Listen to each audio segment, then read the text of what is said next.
Happy Monday holiday mga ka-DSL. Ngayong araw nga po ay nagbibigay-pugay tayo sa ating mga bayani noon hanggang ngayon. Mula sa bayani na nakipaglaban nga po para sa ating kalayaan hanggang sa mga bagong bayani sa ating laban naman kontra sa pandemya. Isang makabuluhang paggunita sa National Heroes Day ngayong araw. Bukod dyan, bukas, bare months na. Ready na ba kayo sa ating countdown para sa Pasko? No, sabi nga ng awit ay tuloy na tuloy pa rin ang Pasko sa kabila ng ating nga pong laban kontra sa COVID-19 pandemic. At ito nga po, kung ang pandemya ay nagdulot nga po ng pagsasara at pagkalugi ng ilang negosyo, lalo na po dito sa ating lalawigan ng Laguna, meron din namang mga iba pang pinagkakitaan ng Pinoy, gaya na lang ng online delivery services. At dahil nga po in na in ang online selling, paano nga ba mapoprotektahan ang ating mga consumers, gayon din ang ating mga sellers sa gitna nga ng pandemya? Yan ang ating pong tatalakayin ngayong umaga.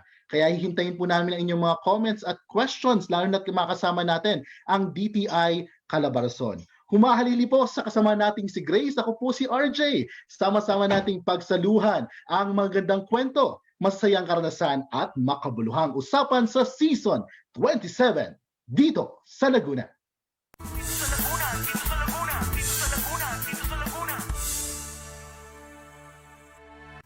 Dito sa Laguna, tayo ay sama-sama. At yun nga po, ako muna ang makasama nyo sa ating pong programa dahil nga pong ating kasamang si Grace ay meron pong kailangan pong bigyan ng atensyon. Pero tuloy-tuloy pa rin pong ating programa, kaya naman sa ating mga manonood sa DSL na lagi nakatutok, pwede na tayong mag-tune in sa ating pong programa na mapapanood ng live sa fb.com/dito sa Laguna TV. Yan po every Mondays 11 a.m. to 12 noon. Hindi ko na po patatagalin pa dahil talagang medyo busy rin tong mga kasama natin dahil sila po ay meron din pong pinaghahandaan. Kaya po sabi ko kanina, marami pong negosyo ang talagang naapektuhan ng pandemya. Sabi ko nga dito nung ako'y papunta sa Los Baños mula sa Cabuyao, ay marami sa mga negosyo, lalo na yung mga food business na madalas nating puntahan, ang nagsarado na dahil nga po walang customers at talagang naapektuhan ng pandemya. Pero may mga ilan naman pong negosyo ang nag-thrive at nag-survive. Lalo na po siguro ito, yung delivery business. Kaya naman kakamustahin natin, alamin natin ang kwento at karanasan ng isang local delivery service business. Kasama po natin ang proprietor ng LB Delivery dyan po sa bayan ng Los Baños. Walang iba kundi si Sir Michael Vincent Abel Yara. Yan, good morning po. Sir Michael, welcome po sa Dito sa Laguna. Sir Michael? Hi, good morning po. Yan, At sa good mga morning po. nanonood po. Ayan, maraming salamat po sa pagpapaunlak sa ating panayam. Alam kong rin po kayo. Ayan, siguro Sir Michael, atin po munang alamin, ano po ba yung, parang sabi ko nga dito, ano ba yung hugot ng LB Delivery? Kasi before the pandemic, nung nag-work tayo sa UPLB, nakikita ko na may mga nagde-deliver talaga sa loob ng campus. Paano po ba nabuo ang konsepto ng LB Delivery? At pwede ba niyo i-share ano po ba yung kaibahan nito sa mga kilalang delivery services? At hindi ko na po babanggitin kung sino yung at ano yung mga iyon. Pero ano po ba ang distinct sa LB Delivery? Well, ang distinct nito ay unlike GrabFood, we also accept errand services as long as kaya naman gawin. So, yun. Similar lang kami sa mga ganun. But ang something unique dito sa Los Baños Delivery ay yun nga. Dahil kami ay hindi naman kagaya nila na nag-ooperate like automatically mostly. Kami nag-accept lang kami as long as kaya ng yung riders. Yung girlfriend ko kasi sa UP nagwo-work and then kung ano-ano yung trabaho ko before. Tapos napansin ko ang setup ng mga UP students and professionals ng UPLB, particular regarding sa pagkuha nila ng lunch. So, I thought, Lunch talaga, no? Oo. Oo. Guilty So, ako dyan. Guilty tayo dyan. No? mga Pagdating boy, ng lunch, parang, kanya-kanyang ano na eh. Paano ba tayo? O-order ba tayo? Iba po sa amin, talagang walang pinipili yung oras ng trabaho. Tama ba yeah. ako, Sir Michael? Yes, sir. And yun nga, from mga factors na yun, I thought, Mhm. at least at the smallest scale, baka may business opportunity dito. So, I tried small steps at a time. Kaya, yun, mukhang nag-work naman and until now, it seems feasible. Michael, kailan ba kayo nag-start? Ito ba ay before the pandemic or itong during the pandemic lang talaga? Well, before pandemic pa, but kami nun ay nag-ooperate kami everything out of parang uh, trial and error. Mhm. Wala kaming formula. Actually, we don't really have a solid plan, pero meron kaming like the ultimate goal kung ano yung gusto namin achieve in the long run. Ganun. Mhm. So, yun. O nga pala Michael, binabati natin yung ilan sa ating mga nanonood na, no, yung mga early viewers natin katulad ni Charlotte Manansala dito sa bayan, sa city ng Calamba, at syempre yung atin pong host ng season 26, si Mark Lester Chico. At hinihintay ko pa rin kung tututok pa rin kahit holiday ang mga Hardin Kawingers no, na lagi po nanonood sa atin pong programa. Of course, sabi ko nga kanina sa ating umpisahan ng intro ng ating programa, during the pandemic, talagang naging, kumbaga ay hit ang online delivery. No? Kasi syempre, hindi makalabas ang mga tao, bawal lumabas. Di ba? Kamusta po ang response ng publiko? Especially dyan sa lugar ng Los Baños. Of course, ang intention ng una, halos ang ang customer ninyo ay mga taga-UPLB. But during the pandemic, may nagbago ba in terms of number of customers at yung mga lugar na dinideliveran ninyo? Yes, definitely. Lalo na yung mga uh, nasa UPLB, students and professionals ay nag-uwian sa kanilang mga, mga probinsya. Ang market namin is still within Los Baños, but more on locals na instead of focused on UPLB market. So, Oh, yun. Sir Michael, of course, even though na talagang kahit paano nag-thrive yung business niyo, can you share paano naman naapektuhan yung inyong small business? I believe yung mga riders ninyo ay talagang no, local lang yan, yung mga within Los Baños. So, I mean, paano naapektuhan yung inyong negosyo in terms of how you operate it dahil sa pandemya? Well, certainly dumami po. Pero nung before kasi, maliit pa lang yung demand. Pero I guess dahil na rin yun sa bago pa ang delivery service sa Los Baños that functions like, GrabFood sa Manila. It's totally new kasi not just a province, it's a small municipality. So, yun. Okay. Binabati nga po pala natin, no, Michael, may mga ilan na tayong manonood katulad ni Ma'am Rose Roble at si Ces Abagat, Christopher Kalamlam at Benito Lorenzo. Now, siguro dali mo kami, Sir Michael, paano po ba yung proseso ng pag-order ng pag-order ng isang customer papunta sa pag-deliver nito?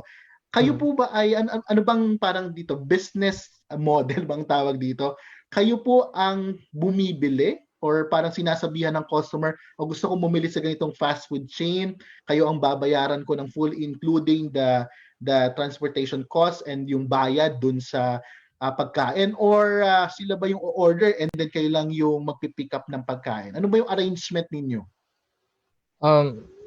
Kami na yung bibili. Pero simple lang yung i-explain ko na lang yung paano yung process. Sige, sige. Simple lang, kontakin lang nila kami tapos may isi-send kaming order form kung ang tawag. Tapos after nila mag-fill out, bibigyan namin sila ng delivery fee based on the details na nilagay nila. before namin mai-proceed ang order nila, kailangan muna namin silang mag-agree sa delivery fee. Pagdating naman sa pinaka-total na babayaran nila kasi may bibilhin nga kami sa store, um, i-update na lang po namin, i-update na lang po sila ng rider. Dahil, uh, again, I wanna explain that part kasi hindi po kasi kami makapagbigay for sure or indefinite na price kasi although meron kaming menu ng mga stores lalo na sa mga partners, hindi kasi laging na-update kami pagdating sa price changes. Kaya meron na rin kasi kaming bad experience sa ganun na nag-disclose kami ng ganun tapos may price changes pala. Yun, merong customer na nag-complain and then we sought na lang na mga ganong actions. Sige, mamaya And then, Michael, pag-usapan natin yung medyo syempre mga Opo. challenges din sa business na yun. Of course, you said na parang may form do. So it means online siya. Pero Yes, meron sir. ba kayong sistema like pwedeng sa text or talagang purely online yung sa inyo pag-contact sa LB delivery? Yes, sir. Pwede silang mag-reach out sa amin through text and through our Facebook page. Okay. And kasi minsan nag-search sila hindi Facebook page. So, nagawa na rin kami ng LB delivery for like parang ang paggawa niya is parang sa profile.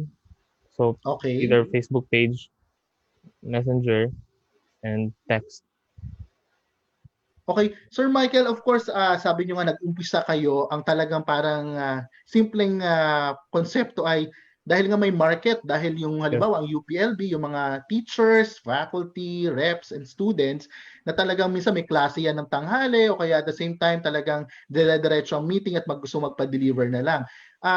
Pero right now, nakalipas na 5 buwan na tayo halos sa naka-lockdown and of course, may mga nag-evolve din yung negosyo.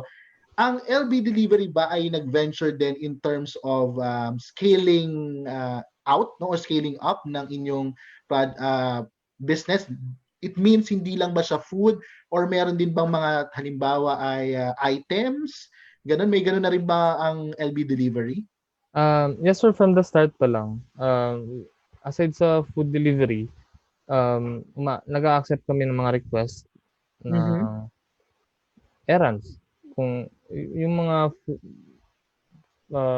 ibang example doon ay nagpapabayad ng, well, that was before pandemic, nagpapabayad ng bills, mga ganun. Pero ngayon hindi kasi namin ma-accept yung gawa ng sobrang haba ng pila at yung riders ay meron ding ibang delivery. But some of those errands are may pinapa-pick up na mga item, usually mga medical equipments.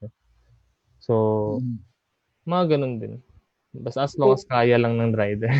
Oh, ayan pala yung tanong ko. Yung mga riders nyo po ba ay, kasi karamihan dyan motor, di ba? Pero meron Yes, bang, sir. I mean, in all sizes ba to? I mean, we have sa motor, meron bang, pag malaki, marami at malaking order, meron bang kotse? Ano po ba yung limit ng pwedeng deliver sa pwedeng yung i-deliver sa ating mga customers?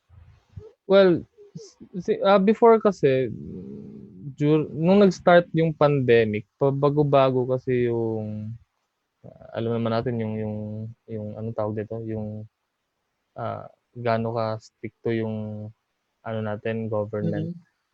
And then, naapektuhan yung traffic and ang demand. So, before, meron kaming rider na may kotse. Okay. And then, dahil habang tumatagal, bumabalik yung traffic, hindi na rin siya makakapagbiyahe. So, for now, everyone uses motorcycle muna.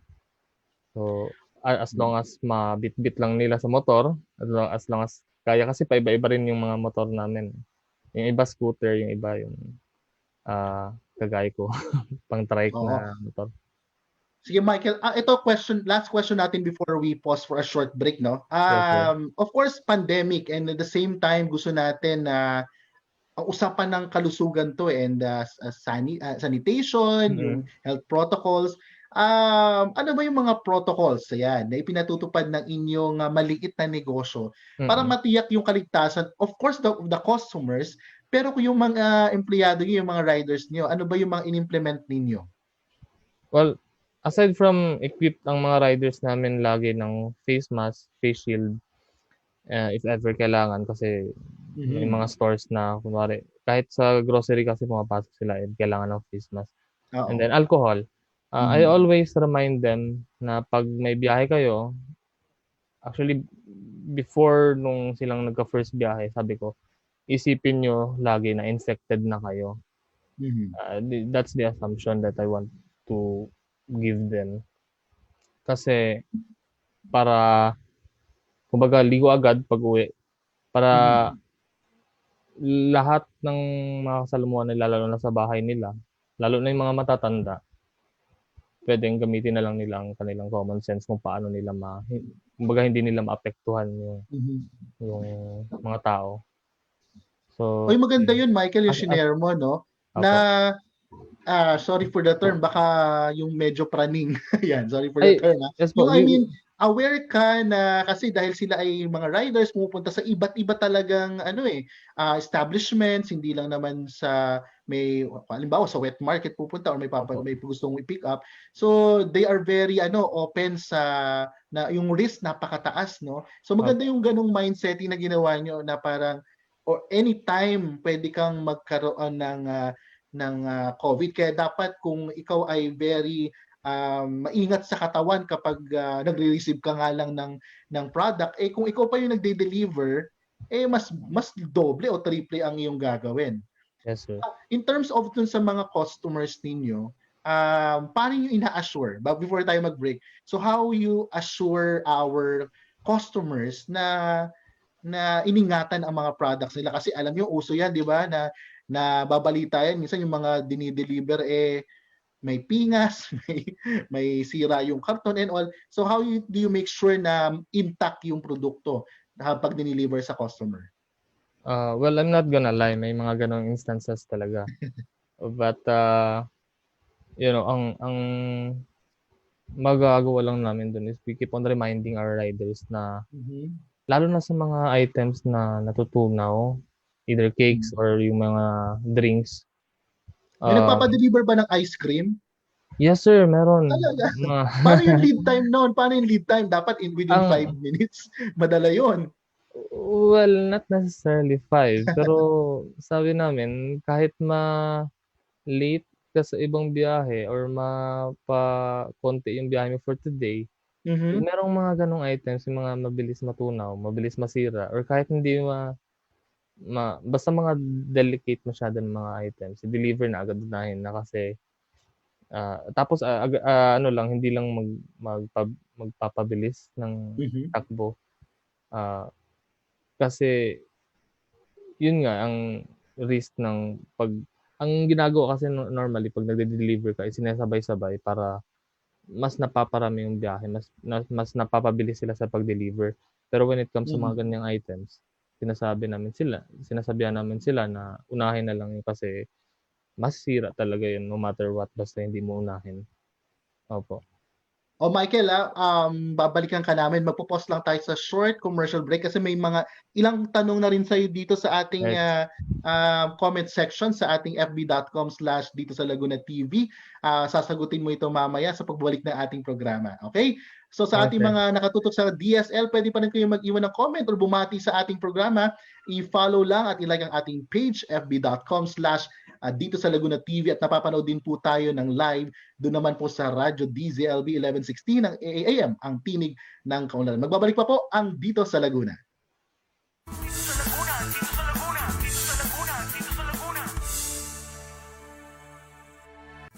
Dito sa Laguna, tayo ay sama-sama.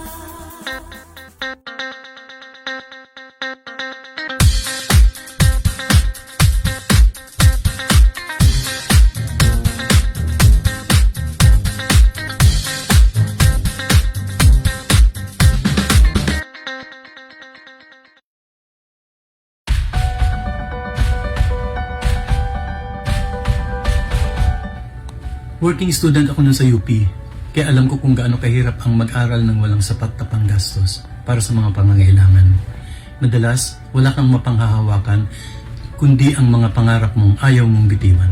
Naalala ko pong natapos ko ang aking college course sa gitna ng kahirapan dahil nung panahon ko, pinapayagan pa nila kaming mag-submit ng aming mga papers, short stories, mga dula at mga tula sa aming blue book sa sulat kamay. Pero iba na ang panahon ngayon. Iba na ang teknolohiya, nasabay pa sa lintik na pandemya. Ngayong meron pong pandemya, maraming mga iskot-iska na nangangailangan ng gadget, laptop, computer, internet connection para makasabay sa remote learning education. Maraming mga estudyante sa UP ang nanganganib na bumitaw sa kanilang mga pangarap dahil wala silang pambili ng laptops, computer at internet connections. Huwag po sana nating hayaang mangyari yon. Bigyan po natin sila ng pagkakataong matupad ang kanilang mga pangarap na maipagpatuloy ang kanilang pag-aaral o di kaya'y makapagtapos na upang makaambag sa bansa. Tulungan po natin sila para matupad ang kanilang mga pangarap. Ang mga pangarap nila at ng kanilang mga pamilya ay pangarap din natin. Tulungan po natin sila. Yung may maibibigay, magbigay. Tulungan natin silang maabot ang kanilang mga pangarap upang sa ganon ay maasahan na ng pamilya at ng bayan kapag sila ay nakapagtapos. Sama-sama, tulong-tulong. Tayo po ay kanilang mga kaagapay. Tayo ay magkaagapay para sa UP. Kaagapay ako po ng UP. ng UP.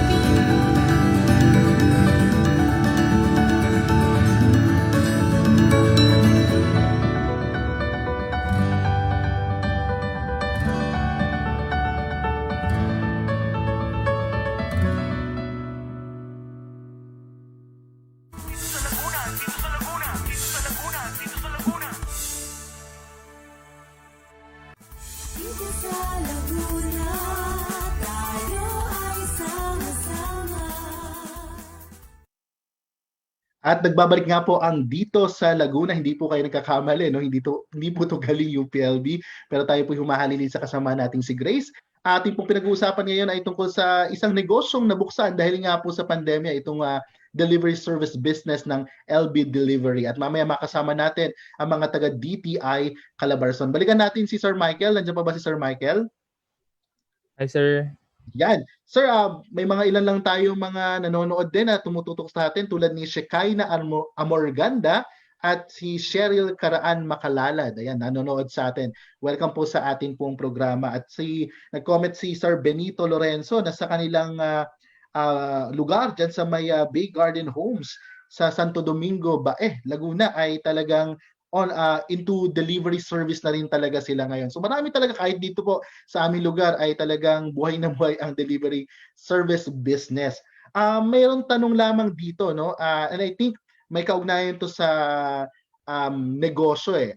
Sir Michael, of course, hindi lang naman puro magandang kwento. Hopefully, magandang kwento ang lahat. Pero ano po yung mga hamong kinaharap o pagsubok na kinaharap ng inyong pong negosyo? Yan po ang tanong ni Sir Mark Lester Chico, no? Na ano-ano ang mga kinaharap ninyong pagsubok? And I believe, gusto ko na itong itanong kasunod doon, kung okay lang sagutin, ay legit po ba o registered po ang inyong negosyo? And how it help you, no? O may mga policies ba or mga batas na magpoprotekta naman sa inyong negosyo? I'm not a lawyer. Hindi ko sure kung ano yung mga nasa batas na nagpoprotekta sa amin. I'm not even sure na nare-recognize kami officially. At least yung mga riders ko as frontliners. Okay. Kami po ay fully registered. May barangay, municipal, DTI and BIR po kami. Yung mga mga problems na kinakaharap namin sa panahon ng COVID. Actually, pareho lang naman since kahit nung before COVID kasi ang mga problems namin nun, or mga challenges nun, ang nagbago lang ay mga travel pass, mga ganun. Yung mga, Napakahirap very- po sa inyo yan, no? Yung mga travel pass, lalo na kung from one town to another. May ganun po ba kayo? I mean, lumagpas na Yes. ba kayo sa Los Baños? Umabot na ba Um, ng ibang bayan ng inyong delivery business? yes po, actually, yung mga malalapit lang na part ng Bae, Okay. and whole of Los Baños. Actually, yun lang yung scope namin. Dito kami nakafocus sa Mhm. Los Baños kasi gusto namin yung LB delivery. When it comes sa delivery, at least, pag nasa Los Baños ka, may isip mo, kami na yung pinaka-reliable. Ganun.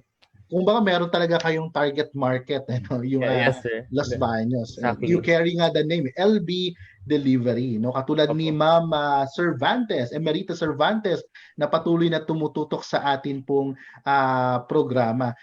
Balikan kita, Sir Michael, kasi kanina nabanggit mo na yung mga, halimbawa, nagbabago yung presyo bigla nung Yes, sir. lugar o yung tindahang binenta, inorderan nung inyong customer.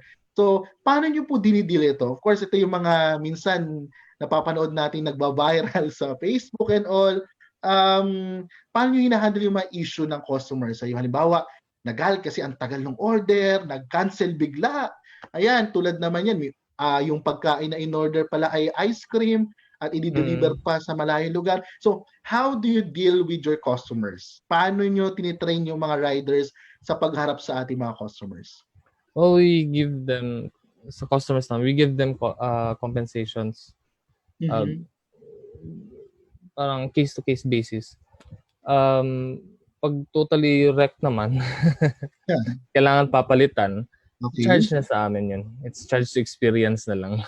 So, mahirap na. Minsan paano, naman may share Sir yung Michael, yung nababanggit mo kanina na parang kaya ba yung sasabi mo kanina na yung presyo ng cost na i-charge ng customers ay wala talagang fixed rate dahil minsan nababago yung presyo ng produkto sa tindahan na inorderan nila? Yung nasa charge namin sa kanila, fixed na yun. Okay. Fixed na yun in terms of sa delivery fee. After they Okay. fill up the order form na ipapasa namin sa kanila once mag-inquire yung customer. Pero ang magbabago kasi na hindi namin nalalaman din, kaya ini-inform na lang namin sila, is yung prices sa store, which are, for us, understandable. Kasi kunwari, dahil sanay silang magpa-dine in ng mga customer nila before, ngayon, kailangan nilang bumili ng pang takeout, and then, ang ibang store kasi, nililibre na lang nila. So, the same lang yung presyo. And kami, hindi naman nila kami na-inform agad. Yung mga ganung changes lang. Pero, yun nga, since may price change, may customers na nagdi-disagree. And again, charge to experience na lang sa amin kung ayaw nila. Charge to experience na lang talaga. Relatively very young pa naman ang inyong business. Siguro, Yes, sir. last 2 questions na lang to, Sir Michael, bago ko yung pakawalan, no? Yes, sir. Isa sa mga hinihikayat ng ating pamahalaan, lalo na dito sa ating lalawigan ng Laguna, yung pagpasok sa business, no? Yung small and medium enterprises. Siguro, pwede ba kayong in words po na galing sa inyo na talaga nagsimula as a startup business, how can you say na ma-encourage po yung ating mga kababayan to venture sa small and medium enterprise o mga small business, maging entrepreneur, lalo na ngayong nasa pandemic tayo? So siguro mag-share lang kayo ng inyong words of wisdom or based sa inyong experience. Well, hindi naman ako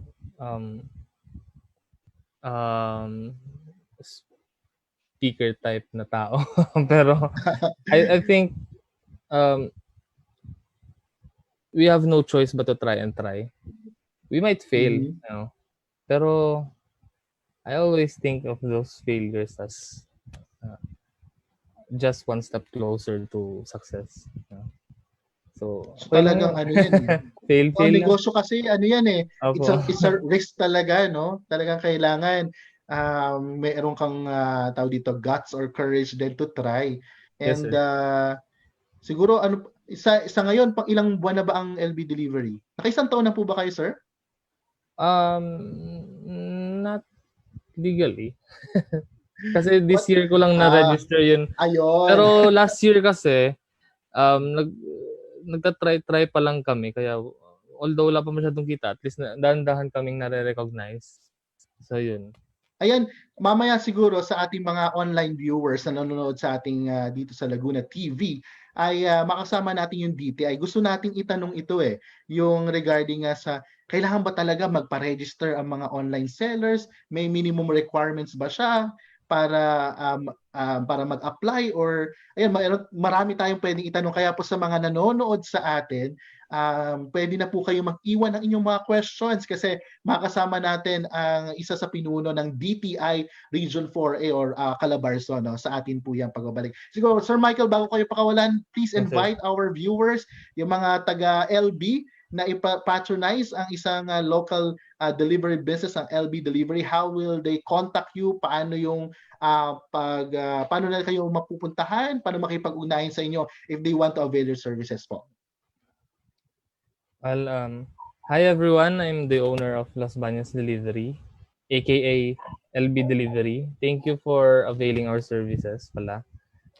We will always strive to improve our services. You can always count on us when it comes to safety and satisfaction. Reach us at facebook.com/Las Bañas Delivery or contact us at 0945-134-1383 or 0951-454-771. Thank you also to Ma'am Christine Grace Mapakpak and sa lahat ng bumubuo ng programa niyo po sa DSL dito sa Laguna for inviting me. Thank you po. Ayan, tulad nga ni Ma'am Crystal Pardo, sabi siya ay nag-a-avail ng LB Delivery Services from the beginning.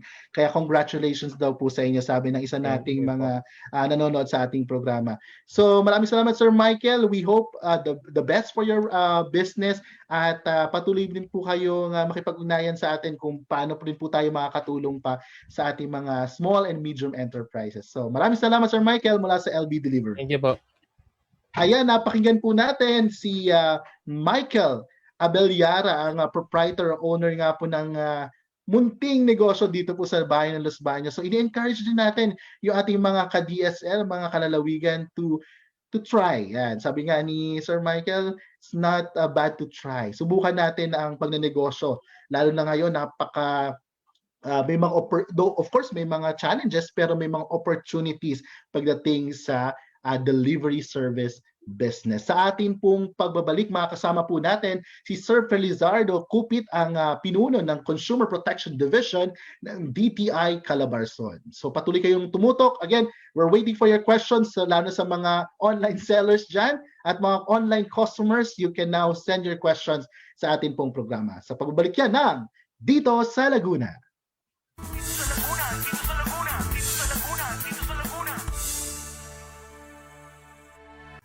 Dito sa Laguna, tayo ay sama-sama.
Radio DZLB is calling for public service announcements.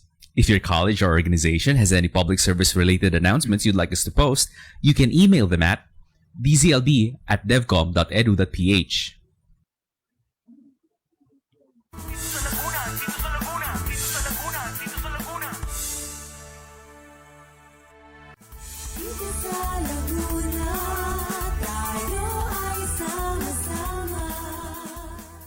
At nagbabalik nga po ang ating programang Dito sa Laguna. Akalain niyo po, season 27 na po ang ating programa. Ngayon po tayo napapanood every Mondays ng live, no? 11 a.m. sa fb.com/Dito sa Laguna TV. At ang ating replays naman po ay mapapanood din sa Community Cable Channel 8, no? Sa cable naman po ay napapanood din ang ating programa. So ngayon naman po, kanina may mga questions tayo regarding sa mga karapatan ng mga sellers, karapatan ng mga customers, lalo na ngayon ay patok na patok ang online business, no? Makasama natin ngayon sa ating programa ang Chief ng Consumers Protection Division ng Department of Trade and Industry, Calabarzon Region 4A. Wini-welcome natin sa ating programa kahit holiday si Sir Felizardo, Sir Dads Kupit. Sir Dads, magandang umaga po. Welcome sa Dito sa Laguna.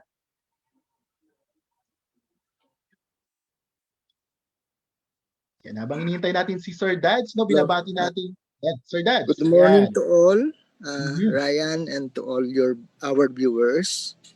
Sana Ayan, Sir safe Dads, lahat. no, magandang umaga po sa inyo. Salamat po at alam kong holiday ngayon pero pinaunlakan niyo po ang ating panayam. My pleasure, sir. Mhm. Ipasok na natin. Very shortly, sir, ano po ba ang DTI? I mean, what is the service na ipinagkakaloob talaga ng DTI para sa ating publiko, sa ating mamamayan? Very shortly Okay. po.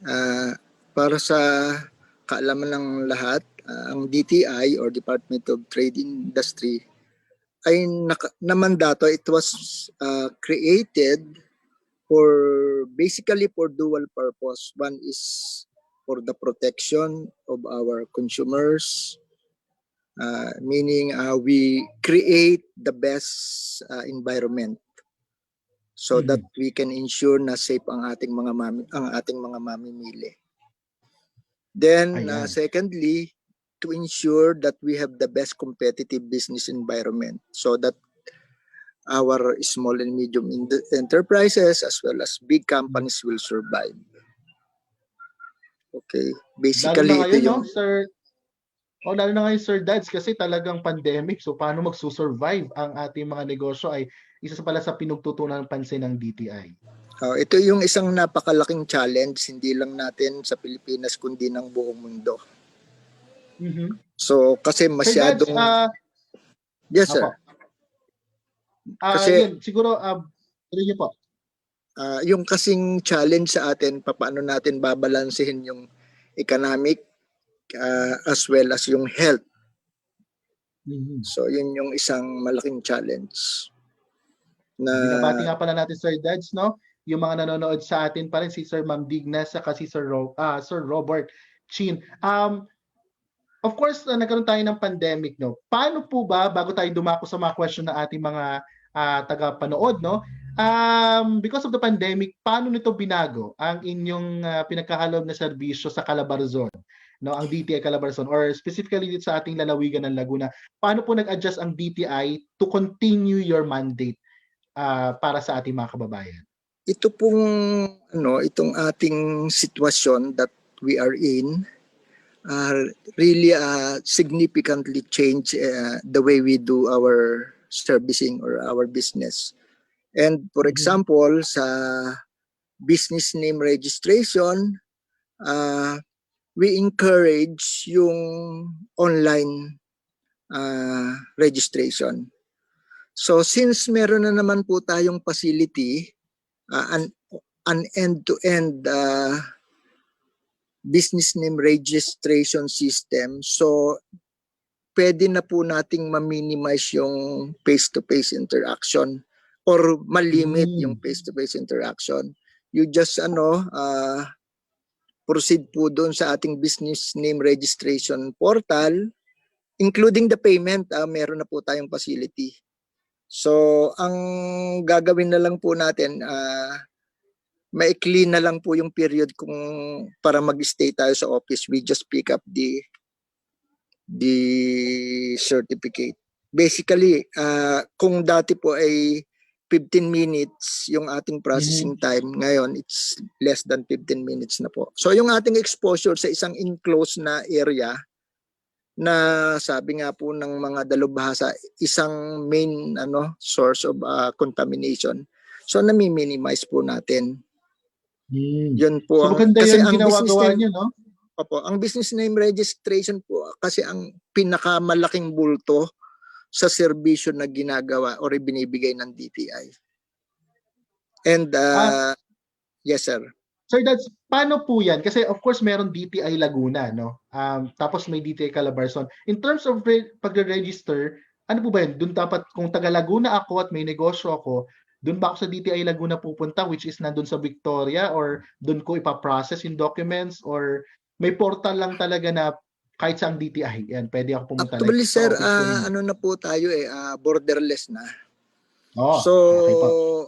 kunwari ang negosyo nyo ay nasa Calamba, Mhm. kung saan po pinakamalapit na DTI registration area or center, pwede po kayong doon pumunta.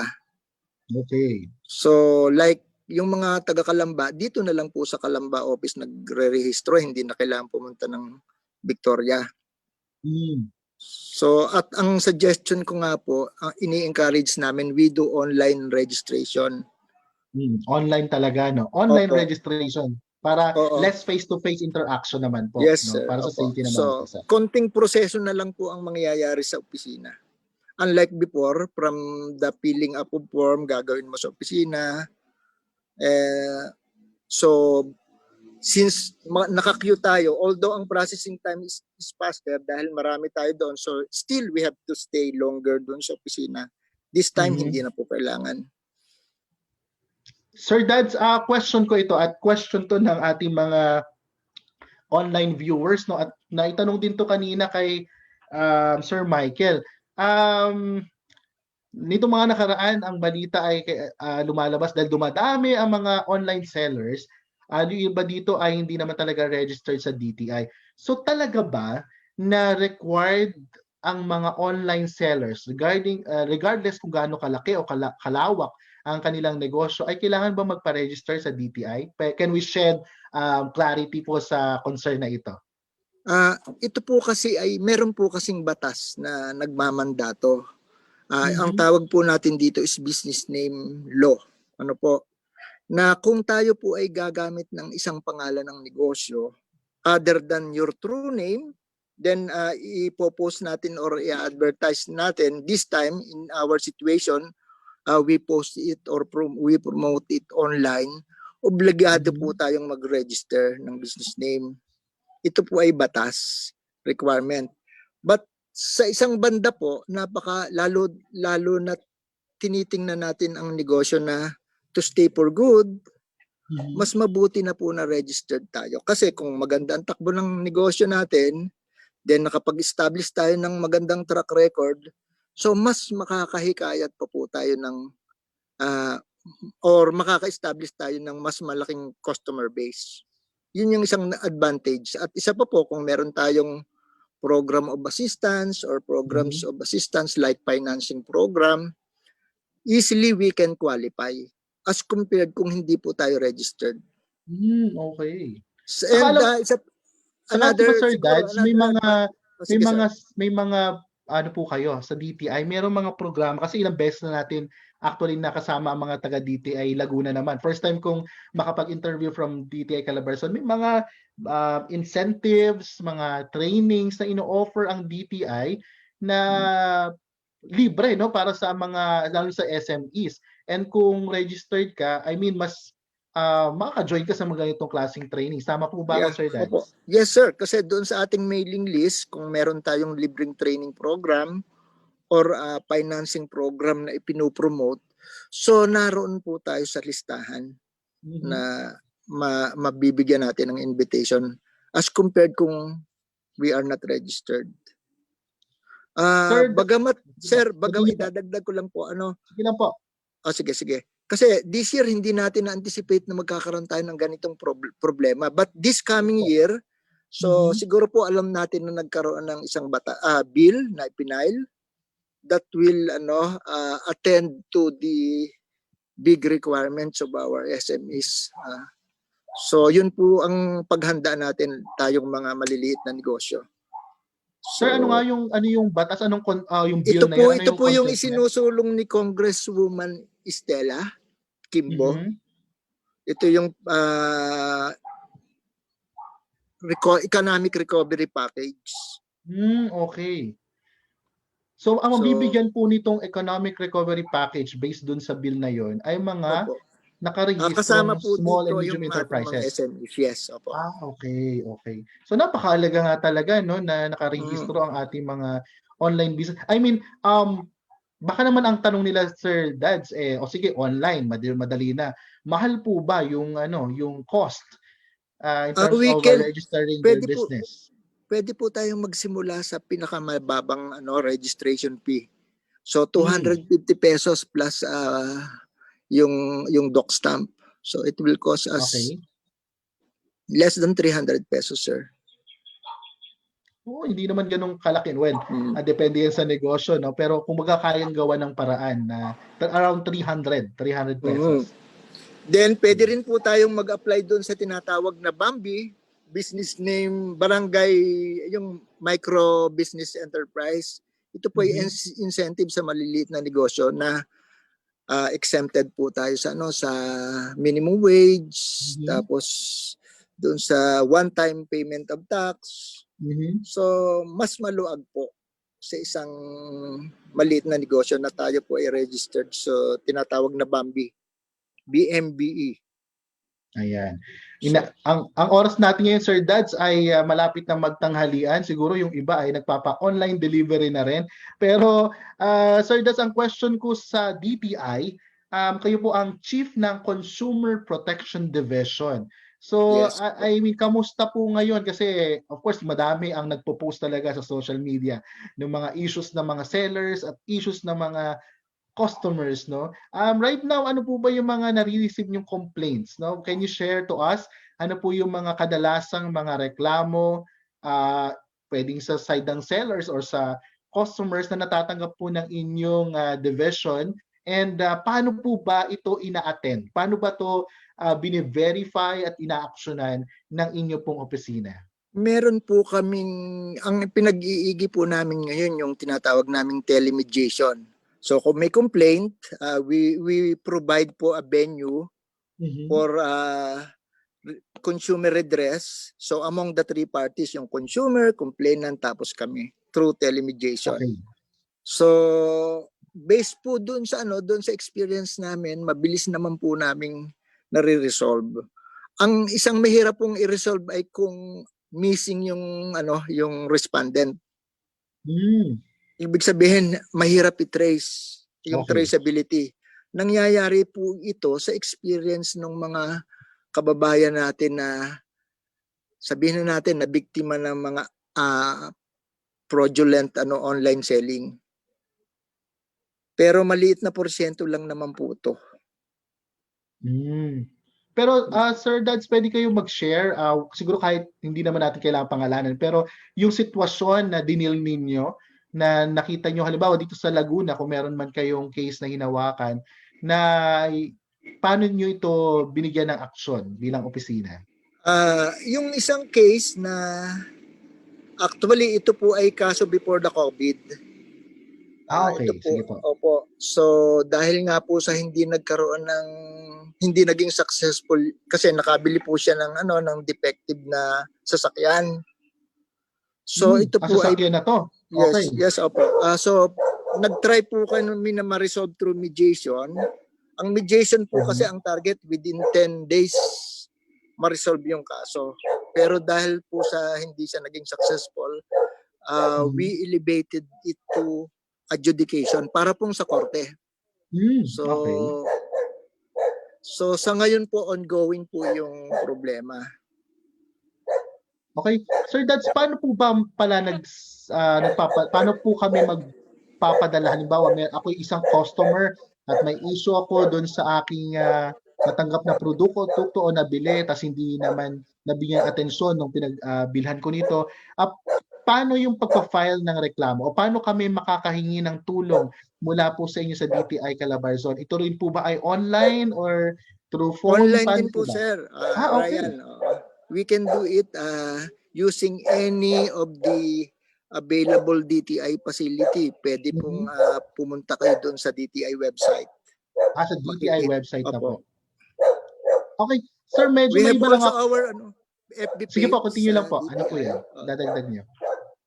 So, pwede rin po kayong direkta na sa DTI Calabarzon webpage, Okay po. FB page.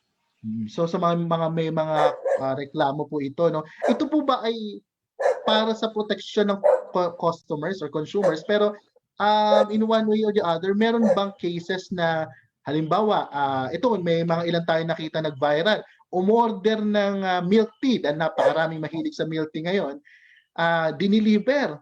Tapos hindi naman binayaran or yung iba pala yung address na sinend.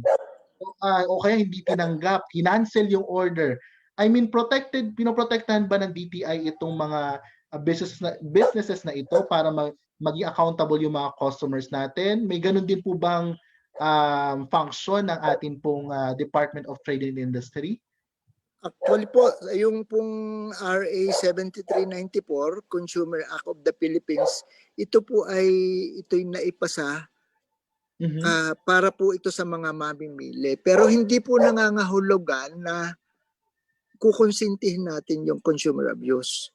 So, Okay. pwede po silang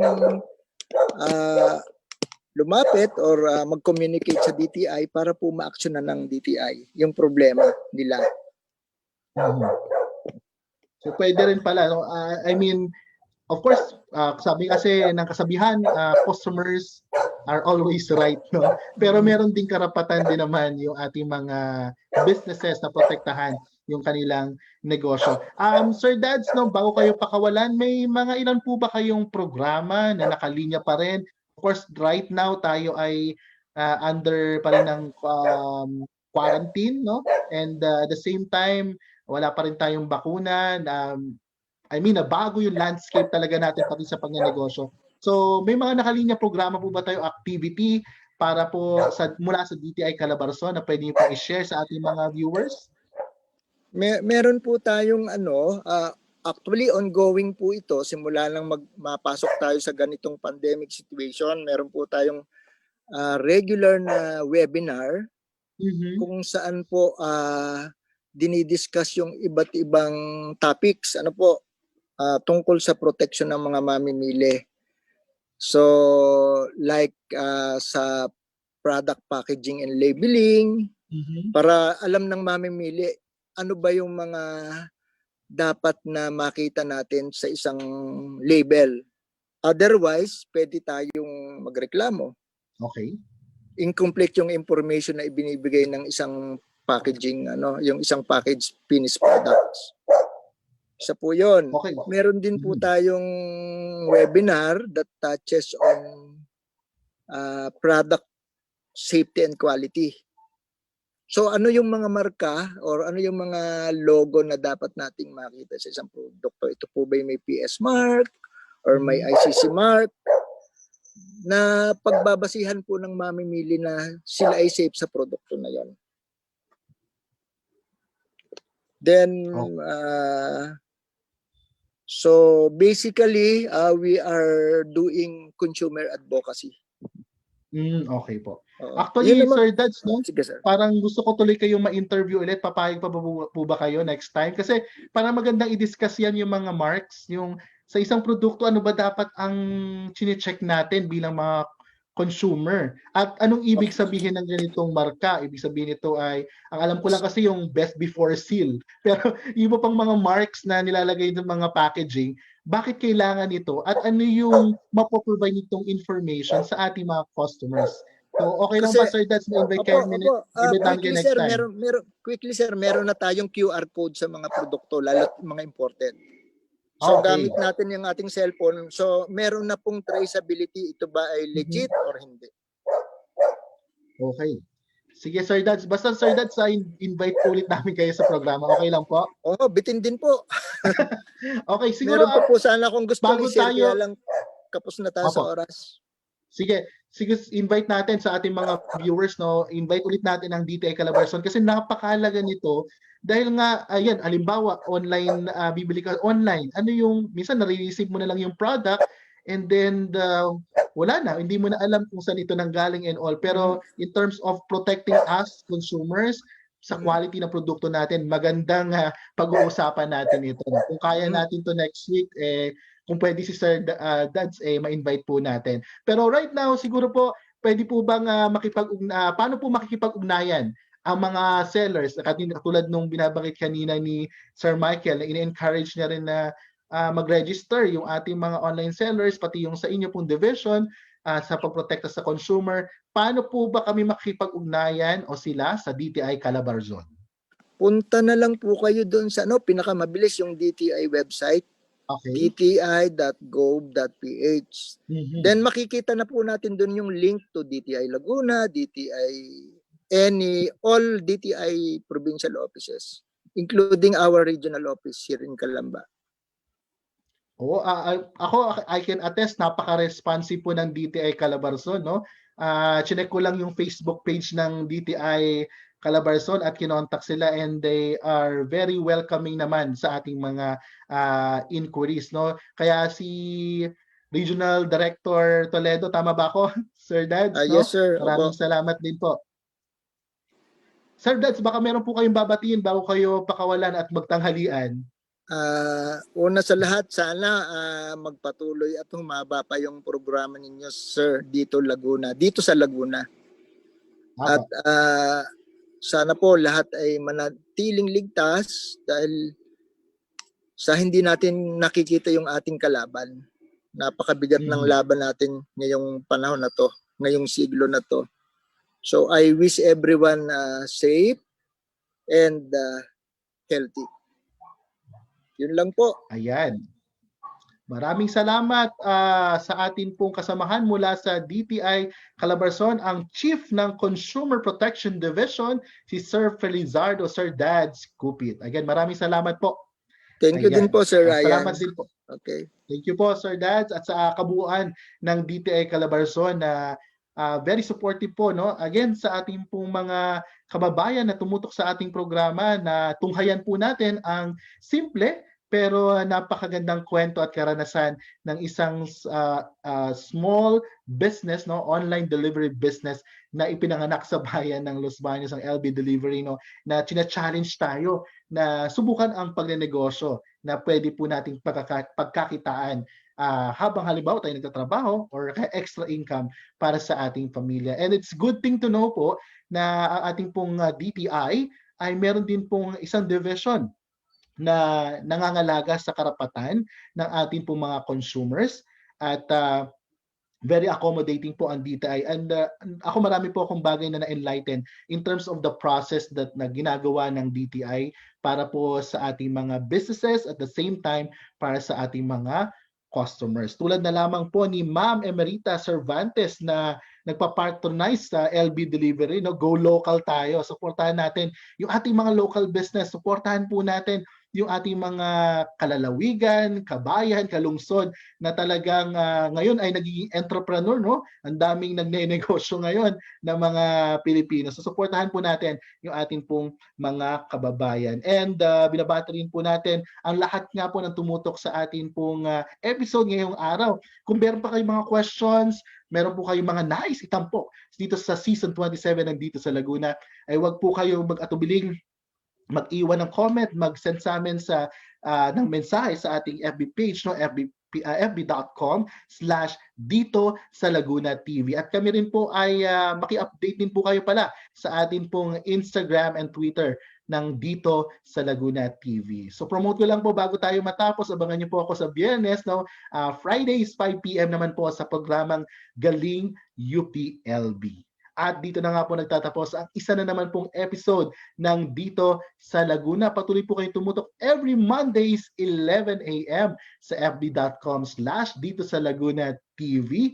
So pwede na po kayong magtanghalian dahil isang minuto na lang po, 12:00 na. At sa ngalan po ng kasama nating si Grace, ako nga po si RJ. Abangan niyo kami ulit sa susunod na Lunes dito sa Laguna. Dito sa Laguna, tayo ay sama-sama.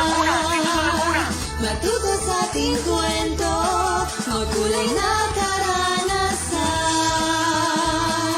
Dito sa Laguna, tayo ay sama-sama. ating kwento, makulay na karanasan. Dito sa Laguna, dito sa